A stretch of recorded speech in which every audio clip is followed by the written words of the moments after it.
Lalu bagaimana kesiapan dunia usaha menghadapi the new normal? Bergabung melalui sambungan Skype ada Sinta Wijaya Kamdani, Wakil Ketua Umum Apindo. Selamat malam Mbak Sinta.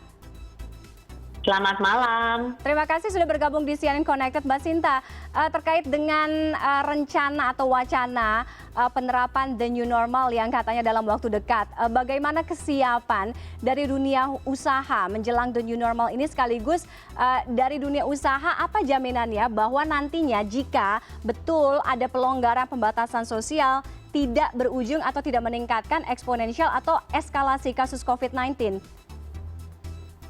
Ya, pertama saya rasa kita mesti melihat dulu kondisi saat ini ya.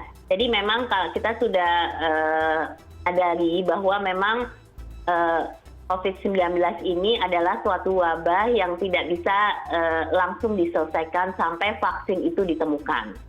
Sehingga bagaimanapun juga kita harus hidup berdampingan dengan virus ini. Jadi untuk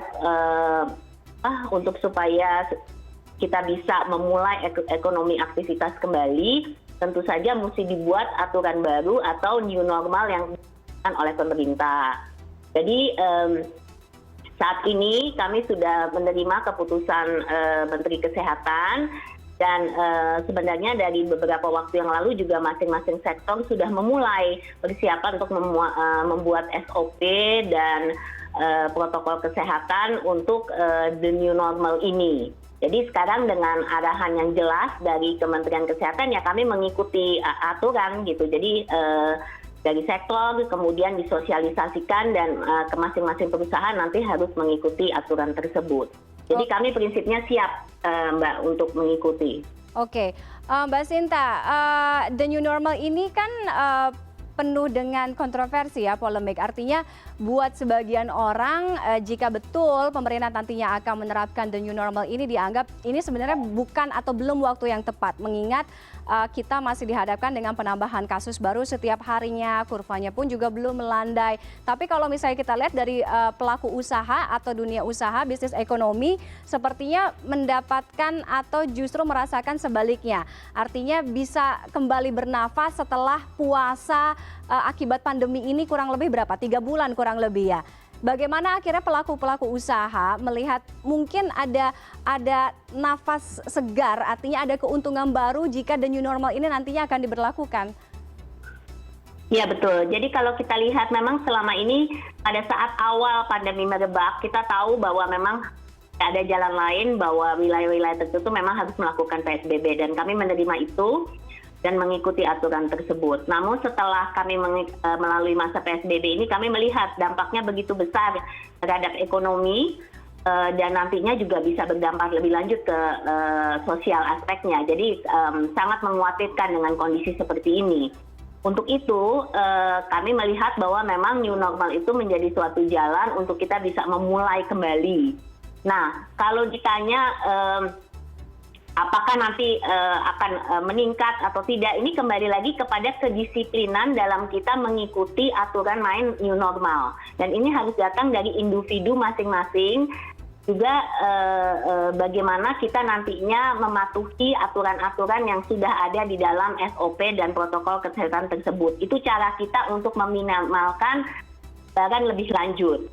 Nah, kalau ditanya bagaimana keputusan untuk pembukaan atau pelonggaran PSBB, itu masing-masing wilayah kan pasti berbeda-beda ya, karena kalau dilihat kan sekarang salah satu mekanismenya adalah titik pada RO-nya ya, jadi pada reproductive rate-nya, dan di situ kan memang seperti Jakarta sebenarnya sudah di bawah 1, jadi sebenarnya sudah kalau secara dasar WHO itu sebenarnya sudah bagus, tapi seperti Pak Anies mengatakan betul, kalau ini bisa seperti ini terus, tentunya dia tidak akan memperpanjang. Tapi kalau ini nanti angkanya naik, ya bisa saja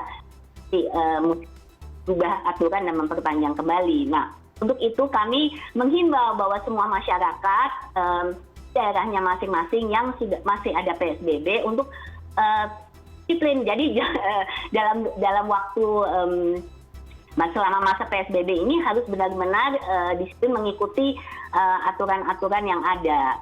Nah, kalau mengenai jaminan apakah nanti akan bertambah atau berkurang, saya rasa ini kembali lagi kepada yang saya katakan tadi, kita harus hidup berdampingan dengan virus ini. Untuk itu kita nggak bisa hanya dengan terus tertutup gitu. Kita harus mulai membuka dan menjalankan aktivitas new normal ini perlahan-lahan bertahap. Oke, Mbak Sinta, 3 bulan selama masa pandemi ini, bisnis atau pelaku usaha yang paling terdampak gitu. Catatan dari Apindo, seberapa besar dampak yang dirasakan oleh para pengusaha ini sebenarnya, Mbak Sinta? Ya, kita lihat dari angka yang selama ini sudah kita kumpulkan ya, dari angka yang sudah di PHK atau dirumahkan ya. Dirumahkan aja itu sudah sampai lebih dari 6 juta. 6 juta? Ini saya lihat dari sektor-sektornya, terutama pariwisata dan restoran itu sampai 1,4 juta, 1.430. Kemudian dari kalau kita lihat seperti tekstil itu sampai 2,1 juta, transportasi di 1,4 juta.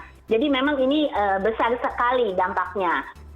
Kalau kita lihat juga dari segi penurunan ya, kalau hotel itu hampir ya tinggal paling di bawah 10%, dan kebanyakan hotel sudah tutup, 1.700 satu provinsi sudah tutup. Jadi memang banyak sekali sektor yang sangat terdampak dan hampir tidak ada operasi sama sekali.